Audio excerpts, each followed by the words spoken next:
berkat ketaatan dia kepada suaminya, maka ayahnya diampuni dosa-dosanya.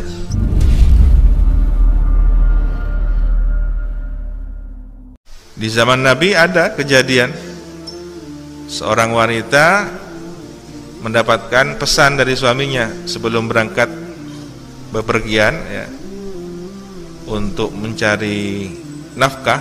Biasanya orang zaman dahulu ketika akan berdagang itu beberapa bulan lamanya. Pamit kepada istrinya dengan berpesan, engkau wahai istriku tidak boleh keluar dari rumah ini tanpa seizin dariku sampai aku pulang.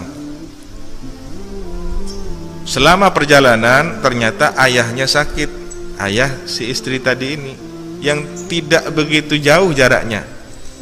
Di rumah tingkat, rumah susun, istrinya di atas, ya, kemudian orang tuanya ini di bawah. Jadi seandainya turun tangga sedikit sudah selesai.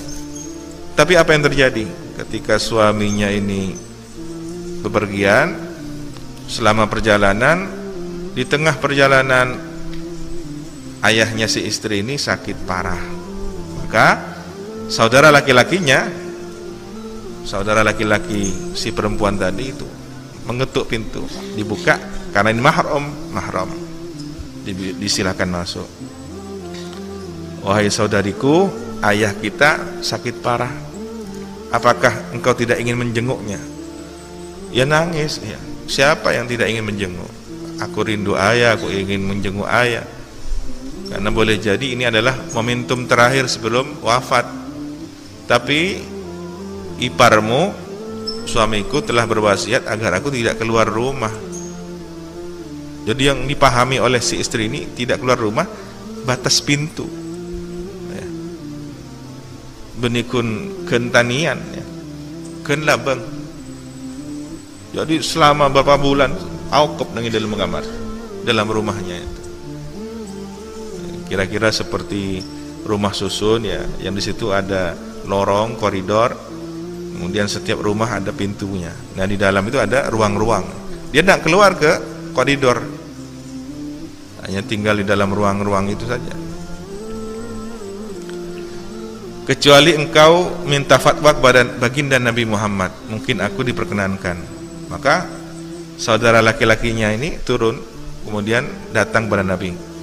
Wahai Rasulullah, saya punya saudari perempuan, ayah saya sudah sekarat, khawatir saudari perempuan saya ini tidak pernah lagi nututi ketemu ayah, sudah pertemuan yang terakhir sudah. Mohon diperkenankan izin, karena dia dapat wasiat dari suaminya, selama si suami keluar melakukan safar perdagangan mencari rezeki, ya, tidak boleh keluar rumah. Apa jawaban Rasulullah? Taatilah suaminya. Kembalilah si saudara laki-lakinya itu kepada saudara perempuannya. Wahai saudariku, sabda Rasulullah, engkau tetap disuruh mentaati suami, tidak turun.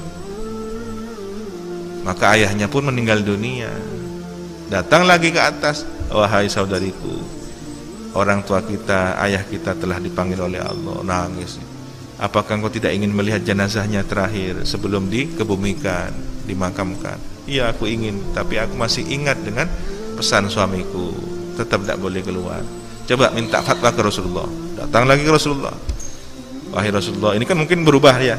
Kalau kemarin karena sakit, sekarang kan sudah wafat dan akan dimakamkan. Mungkin boleh. Ternyata apa sabda Rasulullah? Taati suamimu.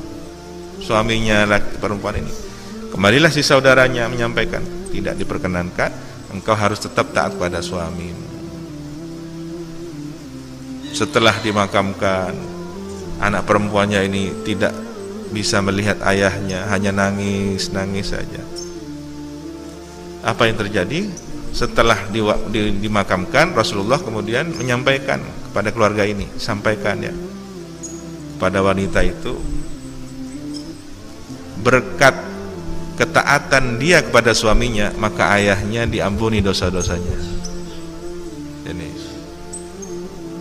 Jadi tergantikan, ya, dengan nilai yang tak bisa dihargai sekadar berjumpa secara fisik. Orang tuanya, ayahnya diampuni oleh Allah segala dosa-dosanya berkat kepatuhan anak perempuannya kepada suami. Ini luar biasa ya. Kecuali suaminya memberikan izin, engkau tidak boleh keluar kecuali kepada kedua orang tuamu, ayah ibumu. Lain kan ada izin-izin tertentu. Kecuali engkau berbelanja ke pasar, seandainya engkau bisa menitipkan.